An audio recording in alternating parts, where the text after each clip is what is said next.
we've got new warnings straight from the COVID front lines as there are fears that Labor Day travel could lead to another spike in cases. More than 5.3 million travelers were screened by TSA officers over the holiday, even as the average daily death count from COVID jumped 130% over the last month. Now, that's the worst it's been since March, before the vaccines were widely available.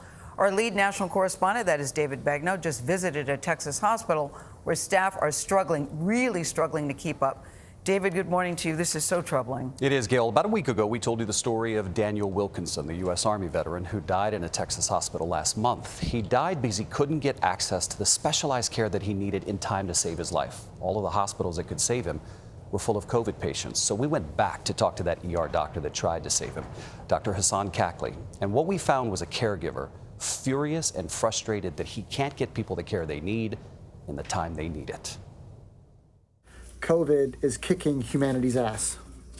And as a member, as a team player on Team Humanity, I take that personally. This is Dr. Hassan Kakli. He is in a race against time, but right now he is losing. It's okay, Araceli. His patient, 50-year-old Araceli, has been unresponsive since he admitted her to El Campo Memorial Hospital roughly 3 days ago. It's okay. She needs an ICU bed and an evaluation from a cancer specialist. El Campo has neither.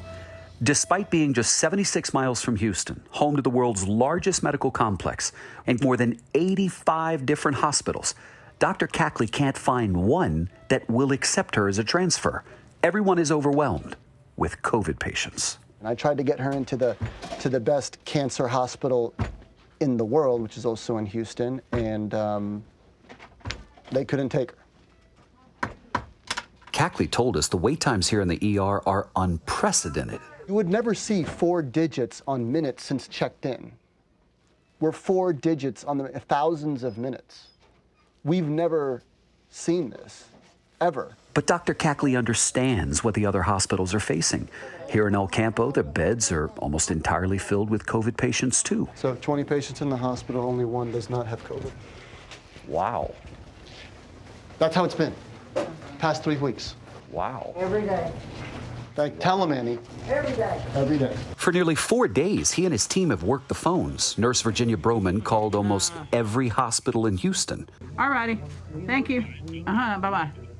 No, they don't have any beds. While Dr. Kakli called MD Anderson Cancer Hospital, and he pressed them politely. So at this point, it's kind of like, we need help. Like if she didn't have the malignancy and we had an open ICU bed, we would take care of her here. Finally, he got it, a yes.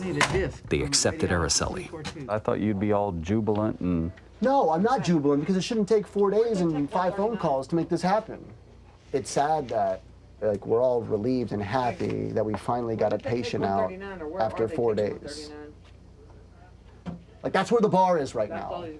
Like we got him out eventually. And kudos to the entire staff here, the other ER docs, the other staff that have been keeping this patient alive for as long as we have. If we get through this, like the team that we have here, like our bond and everything that we have is just going to be that much stronger if we get through this. If we don't kill each other first. Exactly. If we don't kill each other first, we'll be good. It was one of the few times they laughed together that day. But the good feelings did not last for long. 5 COVID patients walked into the ER while we were there, and none of them were vaccinated. One more question. Yeah. How are you? How am I? I'm still going. I've had to accept the worst possible case scenario. It's that this is the worst possible scenario. It's not going to get any better, but we're going to keep going. And that's it. All right, let's get through it. That's a good man. Dr. Kakli told us that in order to keep patients alive, he and his team are having to do medical procedures and treatments they don't normally do. They're not trained for this. They are operating beyond the scope of their usual protocols and training. Typically, they'd move a patient before some of those procedures, and they'd get them in and out of the ER within 24 hours. They simply can't do it.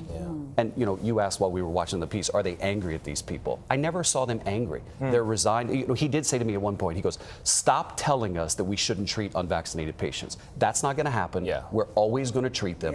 We're going to move on. We have an oath, we have a duty. People say, when are we going to get back to normal? We're not going to get back to normal until our hospitals are functioning normally, and those doctors are shell-shocked. Yeah, but I certainly feel their frustration because they know it doesn't have to be this bad if people would get vaccinated. Of course, they're going to treat them because that is their job, and they're going to do that. Yeah, individuals like him, they're titled essential workers, but a more fitting word is heroes.